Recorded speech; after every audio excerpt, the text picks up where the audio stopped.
Hi, this is me trying out the new flip camera so that I can try to explain on a daily basis what's going on in my life, in work, and how I can explain my how I live my values during the work that I do during the day. Just to put it in context, this is the first time I've used it. I'm Education Inclusion Support Service Manager within a small local authority. I manage around 54 people, all involved in support services for children with special educational needs or vulnerable children who are missing education, etc.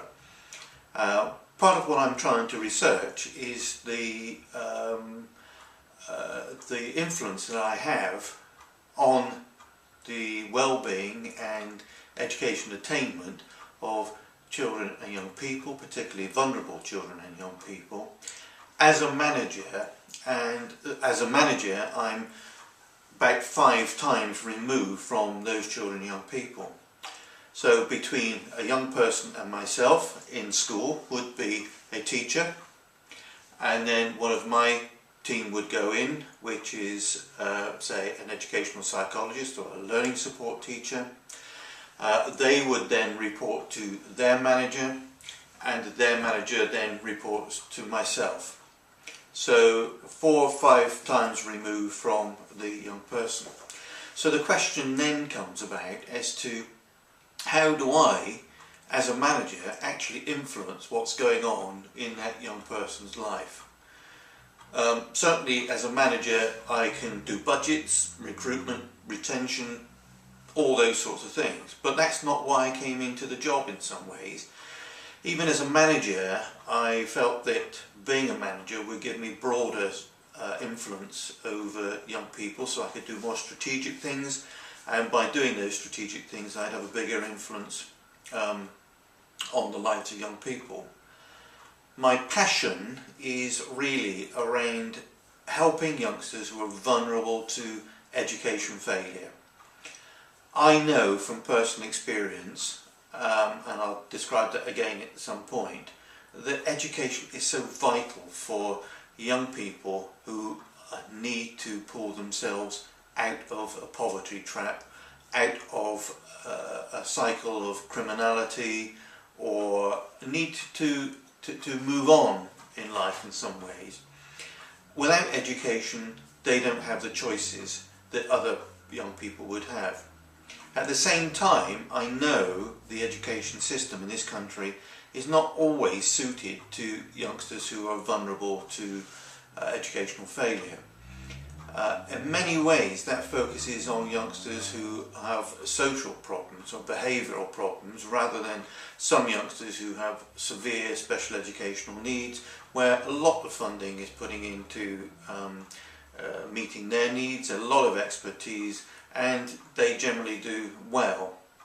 But the more vulnerable ones are of a concern.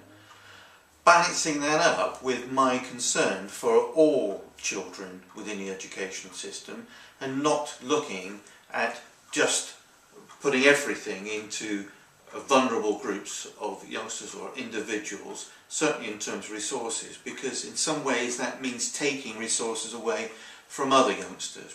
And so it's trying to get that balance right between meeting the needs of vulnerable youngsters and the needs of all children in the education system. And I do feel passionate for all children in the education system. So that brings me to a point of how can I have that influence on people who work for me, who then work with children and families. Part of that is through my management, through the strategy that I can put into place, through the resources that I can bid for, muster and use effectively, but also through working with people. There have been times when you think, well, I can send somebody on a course, or I'll go on a course myself, and they become more knowledgeable about autism or behaviour management or dyslexia, etc. Over the years, and I think this is why it's important at this point in my life, I've found that whilst those things can be interesting, those are not really the things that make a difference. The things that really make a difference are the relationships between people and between adults and the young children themselves and their families and so on. So what I'm trying to do is to look at how I can influence more, improve my practice in influencing people, by trying to, what I'm interested in is building a learning organisation. So that learning organisation